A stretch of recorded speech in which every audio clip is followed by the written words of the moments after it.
I think he's upgrading. He might be upgrading. He's got the wings! He's got the wings! Oh gosh, it's lagging my game. Having two Wraths of the Sword, it can't exist in the same plane. Hello everybody, and welcome back to some more Subnauticraft, or Oceanblock 2 if you would prefer. Today, I honestly have no idea what I am doing. What I wanted to do today was, I wanted to go to the Rift for hopefully the final time, and take on the boss that we will find in there. But after doing a bit of logical thinking, I realized something. You know how when I was in those rifts, there were always all those other mobs after me? That's probably also going to happen while I am fighting the boss. So I'm just gonna keep getting hit with nausea, slowness, and even darkness as I am trying to fight this guy. So I'm hoping to be able to find some ways to be able to hopefully try to cheese the boss a little bit, but I don't know how cheesing I'll be able to do with this boss. So it's gonna be interesting, but firstly, we need to get some more time crystal blocks, so we do need to head back to the Rift. And I believe that is actually the structure right there where the boss spawns. So that is going to be good to keep in mind. So first and foremost, though, what we want to do is we want to go ahead and then find ourselves as many of these barrels and stuff that we can find. I may actually even want to turn my magnet on. I need to find, ideally from these loot barrels, though, a creative spellbook. Because if I could get one of those, that would be, like, the best thing in the world for me. What I really need is either a creative spellbook or Dragon's Breath. If I can get either of those, I should be set. Because with the creative spellbook, what that would do is that would, like, unlock all glyphs for me. So I could just make whatever overpowered spell I wanted and just cheese this guy.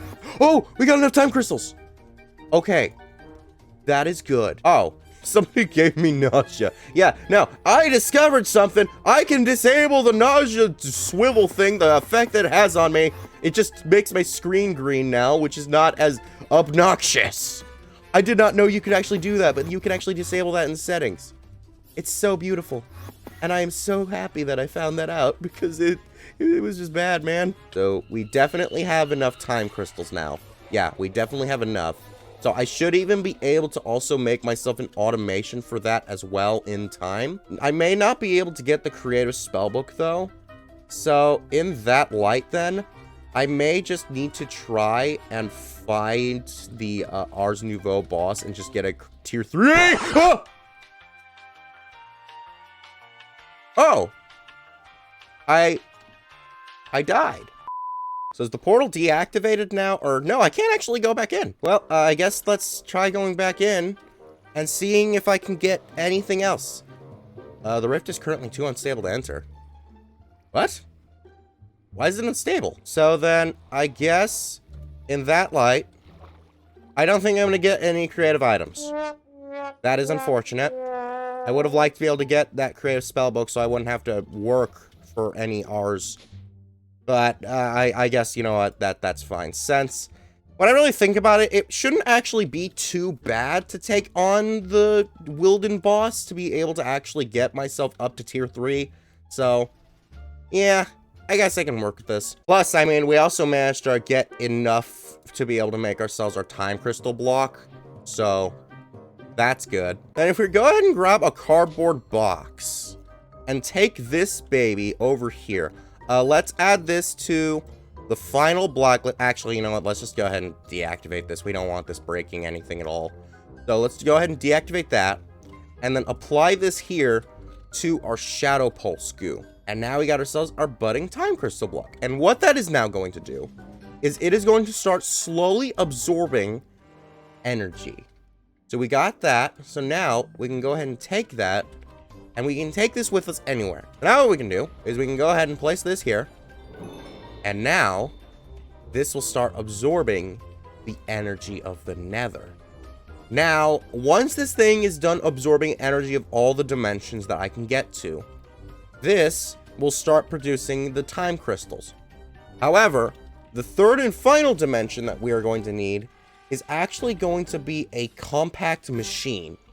Now, compact machines has undergone so many changes over the years, to the point where I don't really know what I'm doing anymore. But from what I looked into it, it doesn't appear to be that bad. The recipes appear to be very simple, and a lot of it is just me getting a buttload of like deep slate and stuff, and then getting these compact machine walls to make the machine itself. And the personal stringing device just takes some more of these little things right here. It all just looks very easy. 5 minutes later. Now we have ourselves our compact machine. So now we can just go ahead and right click this.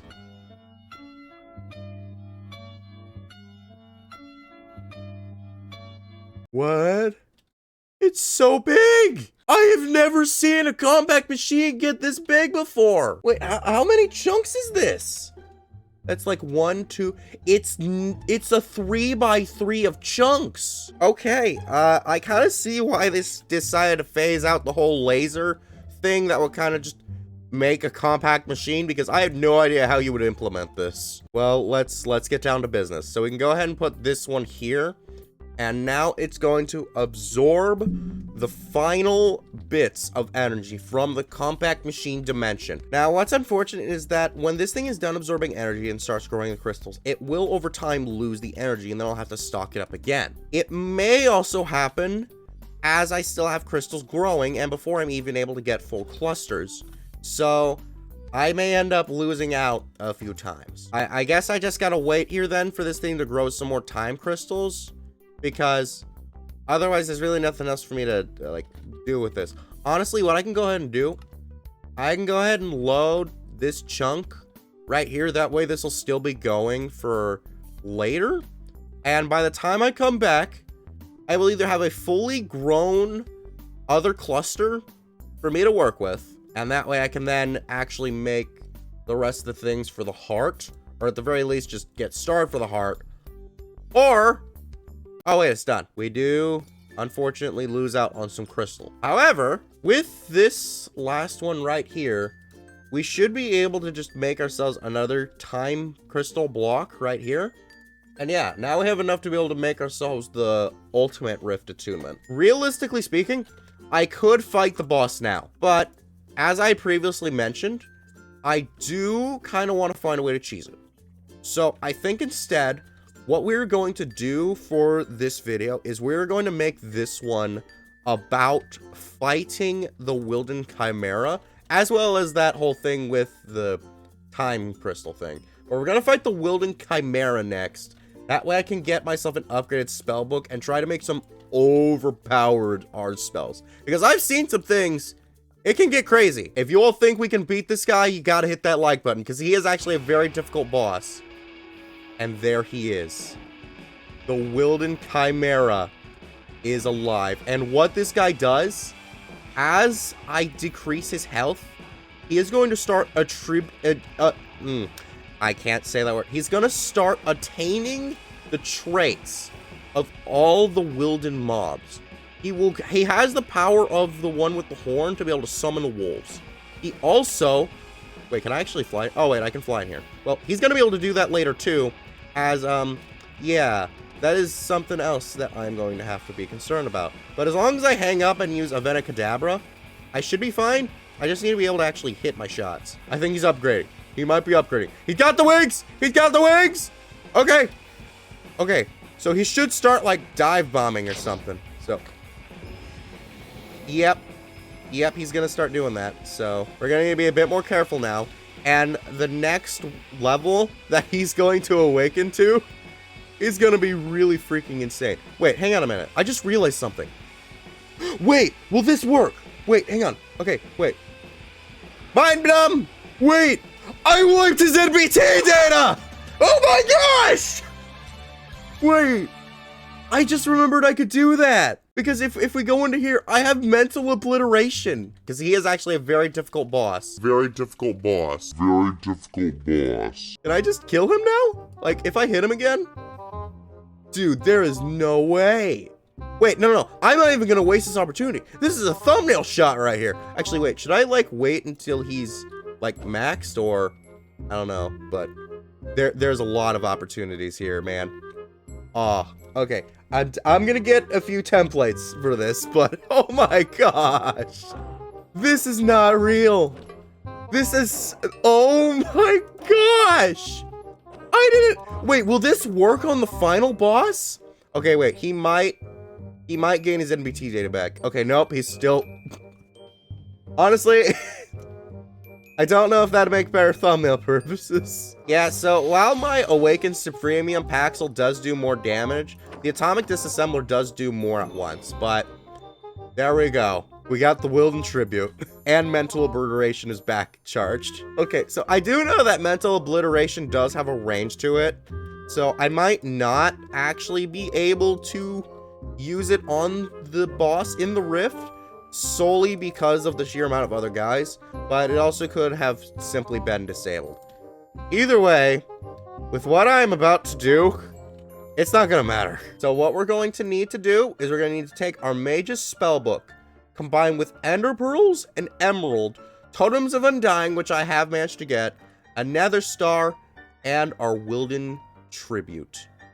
And now we get ourselves our Archmage's Spellbook. Now I can use my tier 3 glyphs. Now, there's a few things that I am going to want to try, but they're going to be very technical for me to gather up, and you're all probably not going to really understand it too much, or some of you might, but some of you might not. I'm just going to go ahead and assemble the spells, and then I'm going to show you their product. 20 minutes later. Okay, so I've made a few spells, and they are probably insane. So what I'm going to do is I'm going to go ahead and then summon some Wildens, just some normal ones, just to test this baby out. I need some more than that. Okay, there we go. Okay, I need at least 3 guys. Okay, so there we go. So for the first one, we've got Necrosis. This one is going to be a very simple thing. It's just going to apply Wither to it, and he's just going to keep taking a butt ton of damage. And yeah, he died. So it's basically like a Venacadabra on roids. Next up, we've got Gravios. And the guys who can't fly are probably perfect for this. Let me go ahead and shoot him. And yeah, it just, it wasn't enough to kill him, it looks like. But, okay. It did reduce his health by a lot, though. But now we've got the Wrath of the Sword God. This is very adequately named. I don't know if I can cast it yet, because this spell, let me go ahead and show you guys. This will take up almost all of my mana. It is an insane spell, and I am hoping that this will be able to kill the boss. So, let me go ahead and cast the Wrath of the Sword God on this guy. I cannot be near him. Oh, and yeah, there, as you all see, we have the Wrath of the Sword God. Let me go ahead and cast it on that guy, and then, oh gosh, it's lagging my game. Having 2 Wraths of the Sword, it can't exist in the same plane. As for how these things are made, for those of you who actually know this mod and are wondering, I just got myself a projectile, Wither, some amplifies, a hex, and a bunch more amplifies. And then I got projectile, launch, amplify, wind shear, launch, amplify, delay, gravity, amplify.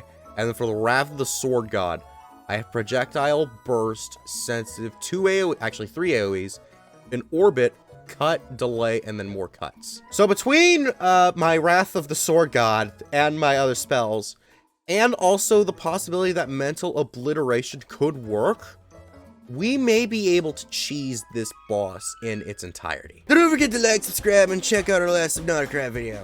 Bye-bye!